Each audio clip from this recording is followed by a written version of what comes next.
Baik, perkenalkan nama saya Naila Mustafa dengan NIM 192231109.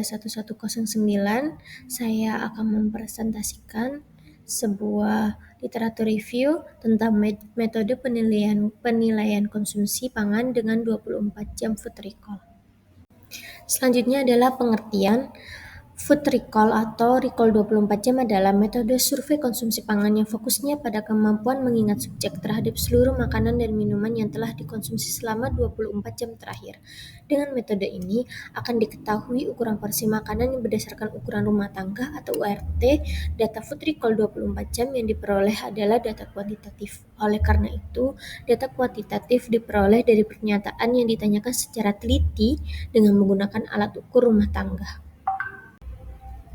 Baik, berikut adalah alat bantu dari metode food recall, yaitu foto buku makanan atau foto buku model dan alat satuan ukur rumah tangga yang berfungsi pertama cara memperkirakan berat makanan, komposisi atau campuran. Kedua adalah cara memperkirakan berat makanan jenis kue atau jajan, dan yang ketiga adalah cara memperkirakan berat makanan tunggal atau non-komposit. Selanjutnya adalah saya akan menjelaskan tentang tujuannya. Pertama, mengidentifikasi dan mencatat konsumsi makanan dan minuman individu selama 24 jam terakhir. Kedua adalah menganalisis asupan zat gizi makro dan mikro seperti energi, protein, lemak, karbohidrat, vitamin, dan mineral. Ketiga adalah membandingkan asupan aktual dengan angka kecukupan gizi AKG untuk menilai kecukupan gizi seseorang. Keempat adalah mengevaluasi pola makan dan kebiasaan konsumsi baik pada individu maupun populasi. Dan yang terakhir adalah mendukung penelitian epidemiologi dan survei gizi termasuk pemantauan status gizi masyarakat dan faktor risiko penyakit terkait diet. Baiklah, selanjutnya saya akan menjelaskan kapan sih metode ini digunakan. Yang pertama adalah pada survei konsumsi gizi masyarakat, kedua adalah penilaian status gizi individu, ketiga adalah penilaian epidemiologi, dan keempat adalah evaluasi intervensi gizi. Selanjutnya adalah saya akan menjelaskan tentang karakteristik serta sasaran. Yang pertama adalah karakteristik, yang pertama adalah retrospektif, yang kedua adalah detail, yang ketiga adalah praktis dan murah, dan keempat adalah hanya gambaran pada satu hari, dan yang terakhir adalah bergantung pada daya ingat responden.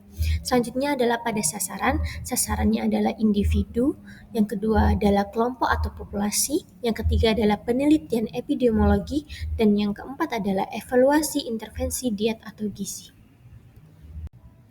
Berikut adalah saya akan menjelaskan tentang pengambilan datanya, yaitu wawancara individual, ketiga adalah pencatatan secara rinci, ketiga adalah memancing ingatan, keempat adalah penggunaan URT, dan kelima adalah konfirmasi ulang.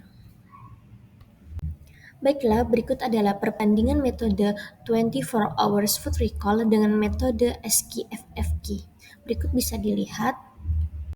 Baik, berikut adalah contoh formulir 24 hours food recall. Yang pertama memuat identitas responden yaitu nama, umur, dan jenis kelamin. Yang kedua adalah waktu makan. Yang ketiga adalah nama hidangan, makanan. Yang keempat adalah bahan makanan. Yang kelima adalah cara pengolahan. Dan yang terakhir adalah pengukuran atau ukuran. Baik, selanjutnya saya akan menjelaskan tentang kelebihan dan kekurangannya. Bahwa kelebihannya yaitu mudah dilaksanakan, tidak membebani responden, biaya murah, cepat dilaksanakan, bisa digunakan pada responden buta huruf, memberikan gambaran nyata konsumsi individu, dan dapat dihitung asupan zat gizi hariannya. Dan terdapat pula kekurangannya yaitu tidak dapat menggambarkan pola makan harian bila hanya dilakukan satu kali recall. Dan yang kedua adalah ketepatan data sangat bergantung pada daya ingat responden. Dan yang ketiga ada kecenderungan bias, misalnya responden kurus melaporkan konsumsi lebih banyak, flat atau SLOP syndrome. Dan yang terakhir adalah membutuhkan tenaga atau petugas pelatihan untuk melakukan wawancara dan menggunakan alat bantu URT. Berikut saya akan menjelaskan tentang potensi bias. Yang pertama adalah recall bias atau bias ingatan. Yang kedua adalah reporting bias, dan yang ketiga adalah flat slope syndrome. Yang keempat adalah partition size estimation error. Yang kelima adalah day-to-day variance bias. Yang keenam adalah interview bias, dan yang terakhir adalah memory decay. Baik, berikut adalah daftar pustaka yang saya pakai atau jurnal yang saya review untuk membuat PowerPoint Literatur Review Metode 24 Hours Food Recall. Baik, sekian presentasi saya. Mohon maaf bila ada salah kata. Wassalamualaikum warahmatullahi wabarakatuh.